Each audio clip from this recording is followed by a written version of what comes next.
Hi, Taurus. Thank you so much for joining me today. I hope that you are doing really, really well. This reading is for any sun, moon, or rising Taurus. We will look at the cards. We'll get a sense of the awareness for the week, guidance and possible outcomes. I will also choose a couple of oracle cards for additional information. So let's just go ahead and get started.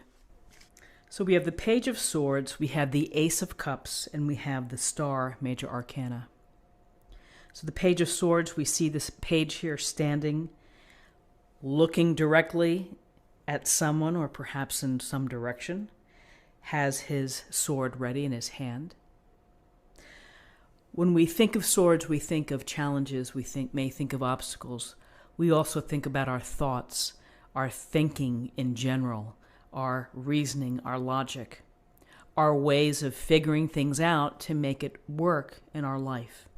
So this young page, who is youthful and who is learning a lot about life, very smart, has a strong wit, is looking to gain experience in using his intelligence in order to communicate, in order to understand challenging times, challenging issues, things that are not easy.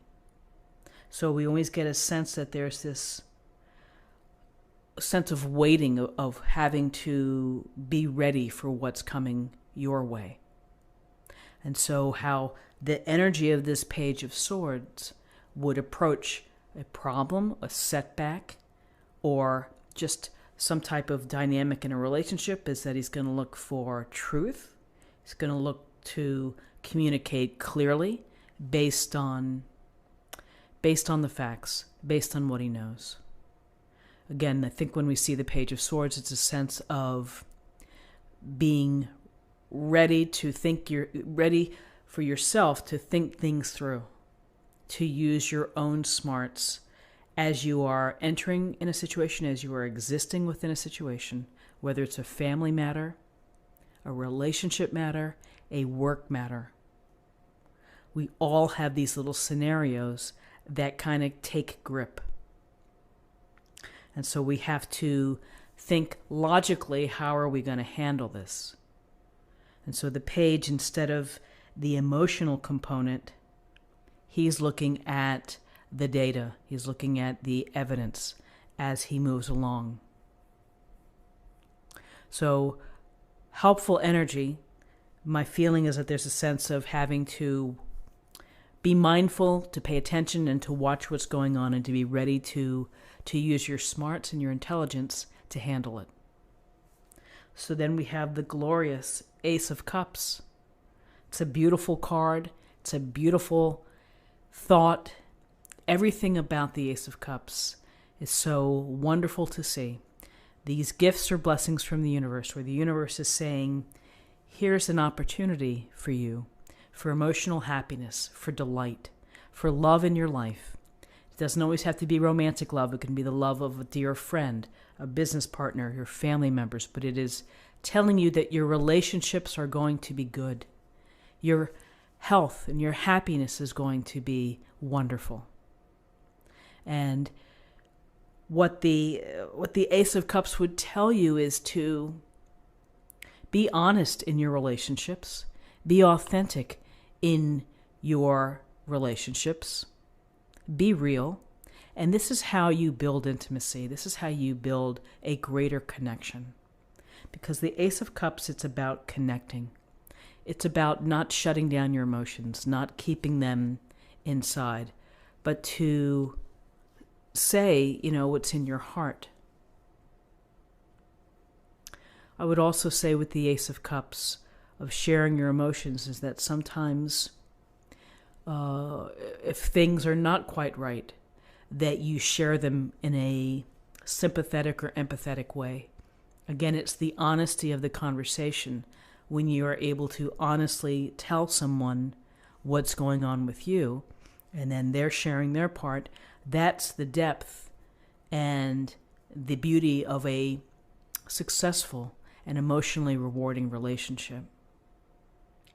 So the Ace of Cups, good health, the promise or the potential of delight in your life for those that are single and looking to meet someone, this is a lovely card to have because it suggests that maybe you meet somebody, maybe there's an opportunity. Again, you have to put yourself in a place of opportunity. You have to meet people, you have to socialize, or you have to find another way to do it, if it's online or not. But an opportunity here to meet someone, to have a lovely, rewarding, and delightful experience. The other small part I would say that we always need to think about with the Ace of Cups is, in addition to the enhancing or the building of your relationships, expressing your emotions, caring for someone, is the love for yourself, is that you have to take care to have self-love. So honoring your own intentions, believing in yourself, having faith. And so I think it's a beautiful card to have next to the Star, because the Star is a card of healing. It's a card of allowing your emotional and your physical state to get better, to be in a more healing place, to be in sync again. So how do we do that? Well, we might need time to rest. We may need time to reflect. We may need time to meditate. And for some, you may need time to circulate, to be out, to meet people. That might restore your spirit. That may help self-love. So with the Star, the overriding idea with the Star for everyone is that the heavens and the stars above guide us along, and we look to the stars for inspiration, and we look to the stars for romantic feelings. And we simply look in awe of the stars because they're beautiful.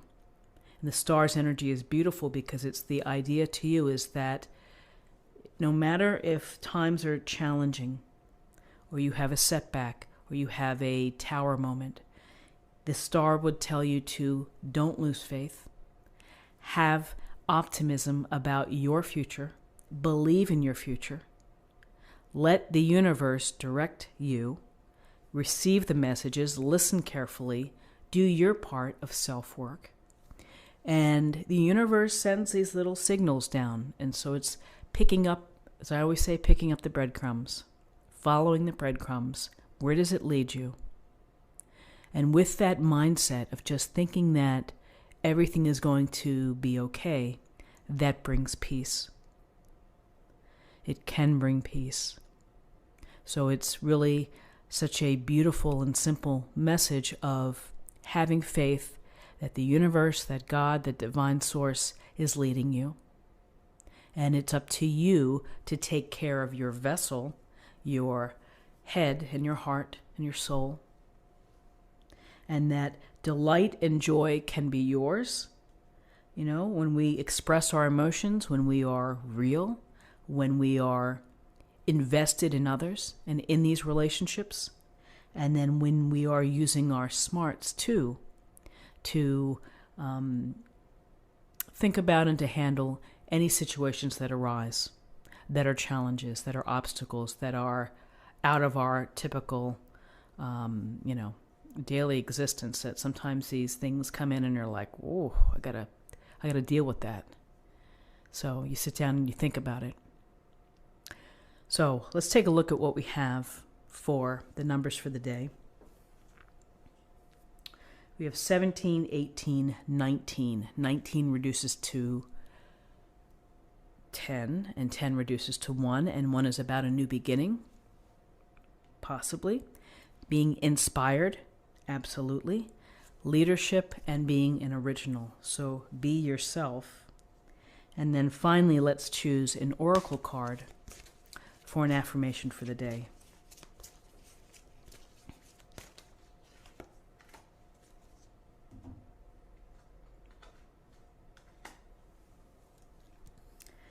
And this says, give back. Today is the day to cast aside normal routines and make your main purpose to serve. It is about giving back without any thoughts or expectation of getting anything in return. Reach out and touch other people's spirits, as it's highly likely that someone really does need it today, or someone really needs it today. So listening, being aware, reaching out. It could be a comforting email. It could be a text message to say I support you. It could be dropping off food for someone who needs it. So many ways to stop, to reset, and to give. So friends, this is what I have for you for the day. I hope that you found something helpful here. If you did, please subscribe if you haven't already. Like this video, share this video, comment below. Have a great day, and I'll see you tomorrow. Thanks so much. Bye-bye.